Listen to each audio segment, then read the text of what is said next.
बार एक आदमी अपने जीवन की समस्याओं से परेशान होकर जंगल की ओर भाग रहा था। तभी उसने देखा कि जंगल के रास्ते में एक कुत्ता पेड़ के नीचे दुबक कर बैठा है।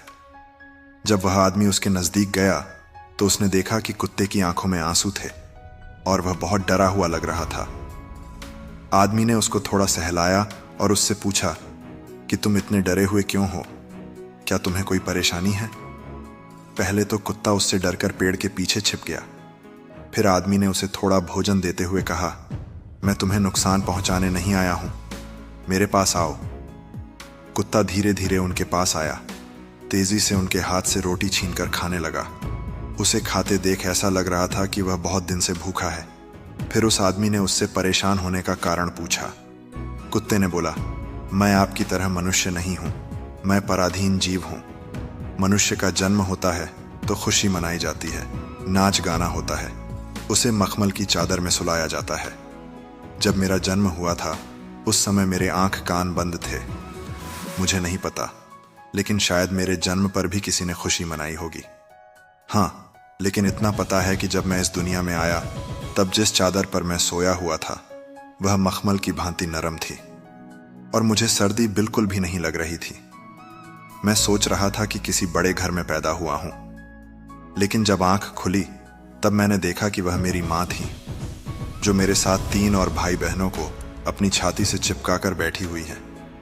मेरे साथ 3 और बच्चों ने जन्म लिया जो मेरे भाई बहन थे। मेरी मां हमें सुरक्षित जगह पर छोड़कर अपना पेट भरने के लिए चली जाती थी। पूरे दिन में वह कभी कभी हमारे पास आती थी। आखिर उस एक पर हम 4 निर्भर थे। यदि वह नहीं खाती तो हमें दूध कैसे पिलाती? वह बेचारी अपने भोजन के लिए इधर उधर दौड़ती रहती थी। कभी भोजन मिल जाता था और कभी नहीं भी मिलता था, लेकिन वह हमेशा हम चारों का बड़ा ख्याल रखती थी। आखिर माँ जो थी, वह रात भर जगकर गांव की रखवाली करती थी। मजाल क्या, जो अनजान आदमी बुरी नियति से गांव की ओर आ जाए। दूसरे गांव के कुत्ते भी हमारी माँ के डर से गांव में नहीं आते थे। जब किसी किसान के खेत में कोई सांड या नीलगाय फसल खाने आ जाता तो हमारी माँ उसे दौड़कर भगा देती थी। गांव वालों के लिए इतना सब करने के बाद भी कोई हमारी माँ को भोजन नहीं देता था। वह जहां भी भोजन मांगने जाती वही लोग उसे मारकर भगा देते थे। मजबूर होकर उसे छीना झपट्टी करनी पड़ती थी। कई बार तो लोगों से लाठी डंडों की मार खाने के बाद भी उसे खाना नहीं मिलता था और वह भूखी ही रह जाती थी। ऊपर से उसे अपने 4 बच्चों की चिंता लगी रहती थी।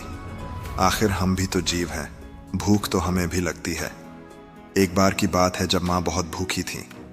दिन भर इधर उधर भटकने के बाद भी उसे खाने को कुछ भी नहीं मिला। रात भी होने वाली थी। उसे चिंता सता रही थी कि वह हमें कैसे दूध पिलाएगी। तो उसने सोचा कि किसी के घर में चोरी से घुसकर ही कुछ खाया जाए। तभी उसे एक घर का दरवाजा खुला हुआ मिला और वह चुपके से अंदर चली गई। वहां उसे एक रोटी का टुकड़ा मिल गया। वह खुश हो गई। उसने सोचा कि आज इस रोटी को खाकर अपने पेट की आग बुझा लेती हूं। वह रोटी का टुकड़ा लेकर जैसे ही बाहर आने लगी, घर के मालिक ने उसे देख लिया और डंडा लेकर उसके पीछे दौड़ने लगा।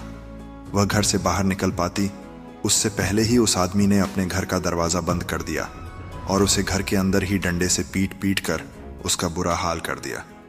क्या बिगाड़ा था उसने? अपने पेट के लिए सिर्फ एक रोटी का टुकड़ा ही तो चुराया था। हम चोर नहीं हैं, लेकिन ये पापी पेट ये सब करने के लिए मजबूर कर देता है। माँ जख्मी हालत में भूखे पेट लंगड़ाते हुए चलकर घर आई और हमें सारा किस्सा सुनाया। उस रात ठंडी हवाएं चली, बारिश हुई, ओले गिर रहे थे। भूख से परेशान और ठंड से ठिठुरते हुए मेरे 2 भाई मर गए।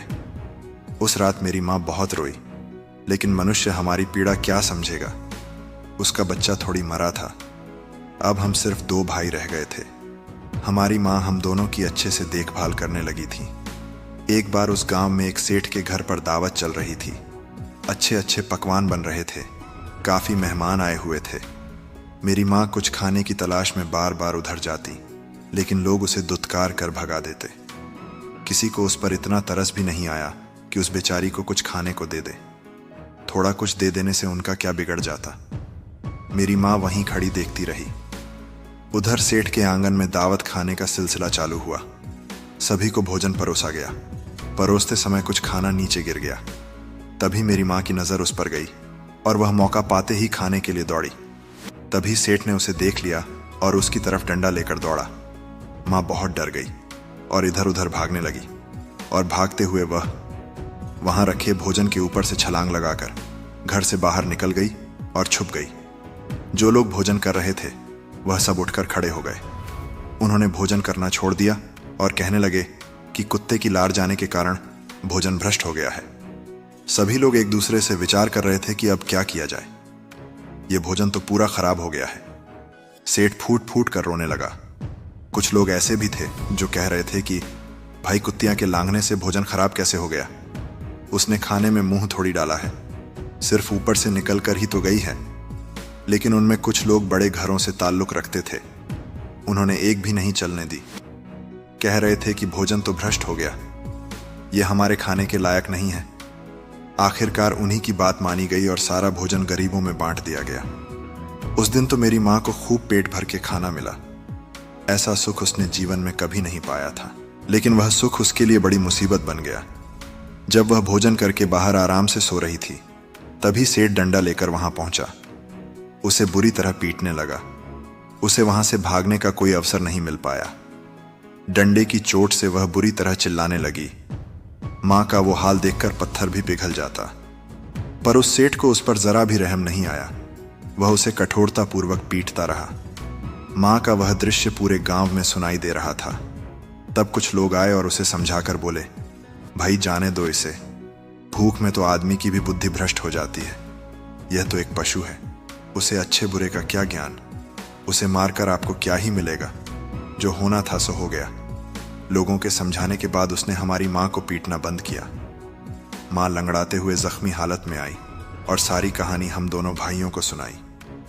हमने सोचा कि कितना संघर्ष भरा है हम कुत्तों का जीवन।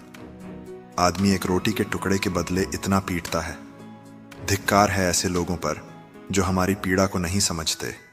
अगले दिन गांव में एक बाहर का मुसाफिर आकर ठहरा हुआ था। उसने अपने भोजन के लिए एक जगह चूल्हा बनाया था और उस पर दाल बनने के लिए रखी थी।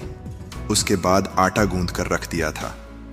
वह वहीं पास में एक कुएं पर पानी लेने चला गया।